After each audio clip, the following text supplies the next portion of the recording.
नमस्कार विद्यार्थी मित्रांनो, स्पर्धा क्रीडा यूट्यूब चॅनल आपले स्वागत आहे. विद्यार्थी मित्रांनो, आज आपण बघणार आहोत करंट अफेअरचे महत्त्वाचे प्रश्न, जे की आपल्या येणाऱ्या सरळ सेवा भरती असेल, तसेच इतर परीक्षा असतील जसे की पोलीस भरती, वनरक्षक भरती व येणारी तसेच गटक मुख्य परीक्षा वगैरे, यासाठी ऑनलाईन आणि करंट महत्त्वाचे प्रश्न खूप इम्पॉर्टंट ठरणार आपल्यासाठी. विद्यार्थी मित्रांनो, आपली आज PPT तयार नसल्यामुळे आपण काय करतोय तर नोटबुकचे फोटो काढून त्यावर आपण सगळे रिव्हिजन वगैरे घेतोय. त्यामुळे चला आपल्या लेक्चरला आता सुरुवात करूया. बघा, आपला पहिला प्रश्नाचा, भारतीय निवडणूक आयोगाने जाहीर केलेल्या आकडेवारीनुसार 2024च्या लोकसभा निवडणुकीत कोणत्या राज्यातील महिला मतदारांची टक्केवारी सर्वाधिक होती? तर कोणत्या राज्यातील होती? तर पुदुच्चेरीतील काय होते तर महिला मतदारांची टक्केवारी अधिक होती. समोरचा प्रश्न बघा आता, दरवर्षी महाराष्ट्र पोलीस दल स्थापना दिवस केव्हा साजरा करण्यात येतो? तर 2 जानेवारीला. कोणता? तर महाराष्ट्र पोलीस दल स्थापना दिवस दरवर्षी 2 जानेवारीला साजरा करण्यात येतो. समोरचा प्रश्न बघा, नुकतेच इस्रोने स्पेडेक्स मिशन लॉन्च केले आहे, तर स्पेडेक्सचे पूर्ण रूप काय किंवा पूर्ण नाव काय आहे? तर काय? स्पेस डॉकिंग एक्सपेरिमेंट हे स्पेडेक्सचे आपलं पूर्ण रूप आहे.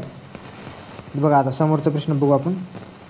बघा, विवाद से विश्वास योजना कालमर्यादा कधीपर्यंत वाढवण्यात आली आहे? तर 31 डिसेंबर 2025 पर्यंत. कोणती योजना आहे? विवाद से विश्वास योजनेची कालमर्यादा कधी? तर 31 डिसेंबर 2025 पर्यंत वाढवण्यात आली आहे.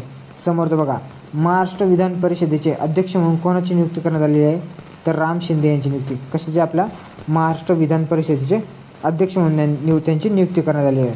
बघा, UIDAIची नवीन CEO म्हणून कोणाची नियुक्ती करण्यात आलेली आहे? तर भुवनेश कुमार यांची. कायचे? तर UIDAIचे नवीन CEO म्हणून यांची नियुक्ती करण्यात आली आहे. कोणाची? भूषण कुमार यांची. समोरचा बघा आता, जगातील पहिले ऊर्जा साक्षर शहर. बघा आता, जगातील पहिले ऊर्जा साक्षर शहर बनवण्याच्या उद्देशाने कोणत्या शहराने अलीकडेच हवामान अभियान सुरू केले? तर इंदोर या शहराने केले. तर क्लिअर दिसत नसणार आहे, कारण की आज थोडी PPT वगैरे रेडी नव्हती आपली, पण आपल्याला आज लेक्चर घ्यायचं होतं आजचं हे करंटचं. त्यामुळे आपण डायरेक्ट नोटबुकवरचे फोटो काढून घेतो आहे. त्यामुळे बघा, आणि ही जर PPT तुम्हाला पाहिजे असेल PDF, इथे जरी क्लिअर दिसत नसली, ती ही PDF जरी पाहिजे असली तर आपल्या डिस्क्रिप्शनमध्ये टेलिग्राम चॅनलची लिंक दिलेली आहे, ती तुम्ही टेलिग्राम चॅनल जॉईन करा. ती तुम्हाला ही PDF मी टाकून देतो आहे. आता समोरचा प्रश्न बघा. पश्चिम बंगालने अंतिम फेरीत कोणत्या संघाचा पराभव करून 78वी संतोष ट्रॉफी 2024-25 जिंकली आहे? तर कोणत्या? तर केरळचा पराभव केला होता. कोणा? पश्चिम बंगालने. कोणती ट्रॉफी आहे? तर संतोष ट्रॉफी. आता समोरचा पॉईंट बघा, के विजयानंद हे कोणत्या राज्याचे नवे मुख्य सचिव म्हणून यांची नियुक्ती झाली आहे? कोणतं? के विजयानंद यांची. कोणाचे? तर आंध्र प्रदेश राज्याचे मुख्य सचिव म्हणून यांची नियुक्ती करण्यात आली. बघा, कोणत्या राज्याने वरिष्ठ राष्ट्रीय पुरुष हँडबॉल स्पर्धेत विजय पटकावले? तर केरळ. कोणत्या राज्याने? तर केरळने पटकावले. बघा, भारतीय लष्कराने छत्रपती शिवाजी महाराज यांच्या भव्य पुतळ्याचे अनावरण कोणत्या ठिकाणी केले? तर लडाख येथे केले. ते कुठं? लडाख येथे केलेले आहे. समोरचा पॉईंट बघा आता, नवी दिल्ली सरकारने सुरू केलेल्या पुजारी ग्रंथी योजनेअंतर्गत दर महिन्याला पुजाऱ्यांना किती पैसे दिले जातात? तर बघा, 18,000 रुपये दिले जातात.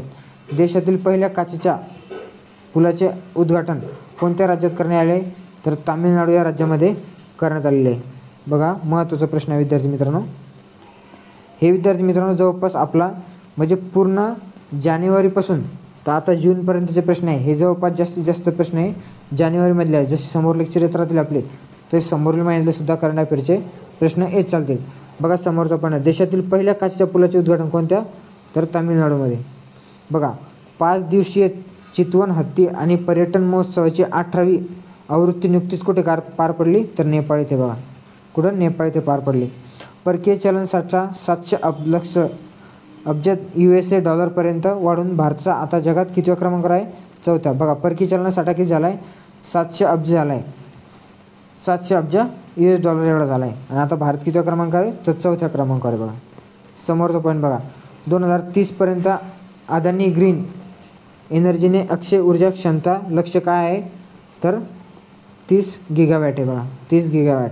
कधीपर्यंत? 2030पर्यंत. समोरचा पॉईंट बघा, पृथ्वीच्या 60 खंडावरील 7 उंच शिखरांची चढाई करणारी जगातील सर्वात तरुण महिला कोण आहे? तर काम्या कार्तिक आहे. बघा, महत्त्वाचा पॉईंट आहे. 100% प्रश्न विचारला जाऊ शकता. कोण आहे ती? तर काम्या करते. मग जगातले 7 खंडातील 7ही उंच शिखर तिने चढून पार केले. बघा DRDOच्या स्थापना दिवस दरवर्षी केव्हा साजरा करण्यात येतो, तर 1 जानेवारी हा DRDO स्थापना दिवस म्हणून दरवर्षी साजरा करण्यात येतो. बघा प्रो कबड्डी लीग 2024चे विजेतेपद कोणी पटकावले, तर हरियाणा स्टीलर्स यांनी 2024चे. आज सध्या 25च्या स्पर्धा चालू आहेत का, तर यस होतील चालू आता. बघा आता king cup international badminton Bhopal 2024मध्ये कांस्य पदक कोणी जिंकले, तर लक्ष्य सेन यांनी जिंकले. कोणता king cup international badminton open 2024चे कांस्य पदक कोणी जिंकले आहे, तर लक्ष्य सेन यांनी जिंकले. बघा भाषेतील अडथळे दूर करण्यासाठी कोणत्या सरकारने स्वार ही व्यासपीठ सुरू केले आहे, तर गुजरात राज्य सरकारने. काय करायचं, भाषेतील अडथळे दूर करण्यासाठी. बघा CRPFचे DG म्हणून कोणाची नियुक्ती करण्यात आली, तर विपुल कुमार यांची. हे काय, तर CRPFचे DG म्हणून यांची नियुक्ती करण्यात आली. कोणाची, तर विपुल कुमार यांची. बघा कोणी जॉर्जियाचे नवीन अध्यक्ष म्हणून शपथ घेतली, तो कोण आहे, मिखाईल कावेलाश्विली. मिखाईल काय आहे, ते कावेलाश्विली यांनी काय जॉर्जियाचे नवीन अध्यक्ष म्हणून यांनी शपथ घेतली. समोरचा पॉईंट बघा, ICCने कोणाला वर्षातील सर्वोत्तम क्रिकेटपटूच्या पुरस्कारासाठी नामांकित केलं आहे, तर स्मृती मानधना आणि अर्शदीप सिंग यांना ICCने काय केलं, वर्षातील सर्वोत्तम